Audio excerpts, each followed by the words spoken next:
বন্ধুরা, আপনারা হয়তো জীবনে এমন মুহূর্ত দেখেছেন যেখানে আপনাদের ভাগ্য খুব ভালো ছিল। অপর পাশে এই দুনিয়াতে এমন কিছু মানুষ রয়েছে যাদের ভাগ্য আপনার থেকে হাজার গুণ বেশি ভালো, আর খুব ভালো ভাগ্য হওয়ার জন্য তারা মৃত্যুর মুখ থেকে বেঁচে ফিরে এসেছে।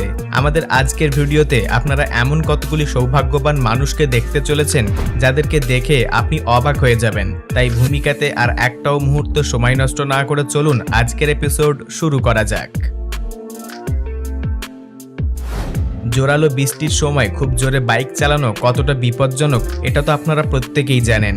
এমন পরিস্থিতিতে অধিকাংশ সময়টা বাইক স্লিপ করে নিচে পড়ে যায়, আর এমন কিছু ঘটনা রয়েছে যেখানে ভয়ঙ্কর সব অ্যাক্সিডেন্টের দৃশ্য দেখতে পাওয়া যায়। ভিডিওতে দেখানো এই কাপেলের ভাগ্যটি একবার দেখুন। বৃষ্টির সময় রোডের উপর দিয়ে অল্প কিছু দূর যাওয়ার পর এই বাইকটি